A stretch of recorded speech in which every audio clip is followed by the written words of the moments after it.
சிறகடிக்காசல மனோஜுக்கு ஒரு பக்கம் காசு வேணும், ரோகிணியும் வேணும் அப்படின்னு யோசிக்கிறாரு.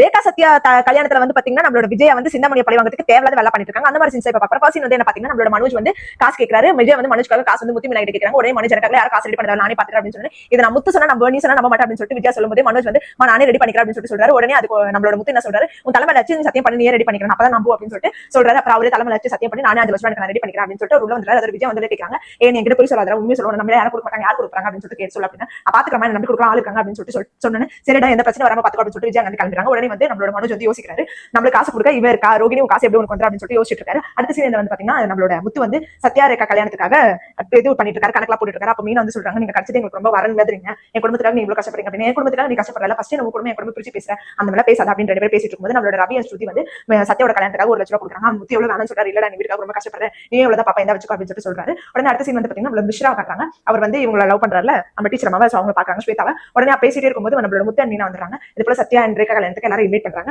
அப்புறமேட்டு அவங்க உடனே ஸ்வேதா என்ன சொல்றாங்க, எனக்கு டாபிக் வந்து என்னன்னு பாத்தீங்கன்னா லவ் டாபிக் பத்தி தான் பாக்குறோம், உங்களோட லவபிள் பர்சன் பத்தி நீங்க முன்னாடி வந்து சொல்லணும் அப்படின்னு சொல்லிட்டு சொல்றாங்க. சரி ஓகே. உடனே என்ன பண்றாரு, மிஸ்ரா வந்து இதான் சாக்குன்னு சொல்லிட்டு ஸ்வேதா கிட்ட லவ் ப்ரப்போஸ் பண்ணிடுறாரு. ஸ்வேதா வந்து ஒரு மாதிரி ஷாக் ஆகுது, என்ன இப்படி பண்றாரு எல்லாரும் முன்னாடி அப்படின்னு சொல்லிட்டு எல்லாரும் ஒரு மாதிரி பாக்குறாங்க. முத்துவன் மீனாக்கு ஒரு மாதிரி எடுத்து என்ன நான் இப்படி பண்றாரு இவரு அப்படின்னு சொல்லிட்டு அவங்க ஷாக் ஆகுறாங்க, எல்லாரும் ஷாக்கா பாக்குறாங்க. உடனே ஸ்வேதா சரி என்னோட கிளாஸ் முடிஞ்சது அப்படின்னு சொல்லிட்டு அவங்க வெளியில போயிட்டாங்க. உடனே முத்து வந்து அவங்களுக்கு அட்வைஸ் பண்றாரு, நீங்க வந்து லவ் சொல்றது தப்பு கிடையாது, உங்களுக்கு பிடிச்சிருக்கு லவ் சொல்றீங்க தப்பு கிடையாது, ஆனா வந்து அது சொல்றதுக்கு ஒரு இது இருக்கு, இனிமே நீங்க டிஸ்டர்ப் பண்ணாதீங்க, அவங்க மனசு என்ன இருக்குன்னு பார்த்துட்டு நான் உங்களுக்கு சொல்றேன், அதுக்கப்புறம் இது வந்து பேசிக்கலாம் அப்படின்னு சொல்லிட்டு மிஸ்ரா சரி ஓகே நாங்க கிளம்புறாரு. அது வந்து பாத்தீங்கன்னா நம்ம சத்யா ரேகா கல்யாணம் வந்து கோலாகலமா அங்க ஏற்பாடுலாம் நடந்துட்டு இருக்கு. சோ வந்துட்டு மீனா வந்து அவங்க பாட்டிட்டு வந்து நன்றி சொல்றாங்க. நாங்களும் ரொம்ப சிம்பிளா பண்ணணும் நினைச்ச பாட்டியா நீங்க எவ்வளவு கிராண்டா பண்றீங்க அப்படின்னு. இதுவே ஒண்ணுமே கிடையாது, இதை விட கிராண்டா பண்ண நினைக்கிறேன், பட் சூழ்நிலை வந்து அந்த மாதிரி இல்ல, அதனால பண்ண முடியல, இதுக்காக வந்து எதுக்கு நன்றி சொல்லிட்டு இருக்கு அப்படின்னு பேசிட்டு இருக்கும்போது நம்மளோட ஃபேமிலில இருந்து எல்லாரும் வந்தாங்க. அப்புறம் பாட்டிட்டு எல்லாரும் கேட்கறாங்க எப்படி இருக்கீங்க, பாட்டி அவங்க கேட்கறாங்க, அவங்க இவங்க கேட்கறாங்க. சோ அதுல வந்து பாத்தீங்கன்னா எல்லாரும் உள்ள போயிடுறாங்க. உள்ள போயிட்ட பிறகு முத்து சொல்றாரு, பாட்டி ரொம்ப அலங்கோலமா சூப்பரா பண்ணிட்டீங்க பாட்டி, வேற லெவல் பாட்டி அப்படின்னு சொல்லிட்டு பேசிட்டு இருக்காங்க. உடனே அவர்ல என்னடா நீ இப்படி பேசுற அப்படின்னு சொல்லிட்டு பாட்டி சொல்லிட்டு எல்லாரும் ரொம்ப சந்தோஷமா இருந்தாங்க. அதோட இந்த எபிசோட் முடிக்காங்க. அடுத்து வந்து பாத்தீங்கன்னா நாளைக்கு இந்த விஜய் இருக்க சின்னமணியை பழி வாங்குறதுக்காக சின்னமணியோட போன் போட்டு கொடுத்துருது. இது போல உன் பொண்ணுக்கு வந்து இன்னும் ஒரு 2 மணி நேரத்துல கல்யாணம், உன்னால முடிஞ்சா வந்து நீ கல்யாணத்துக்கு வந்து ஆசீர்வாதம் பண்ணிட்டு அப்படின்னு சொல்லிட்டு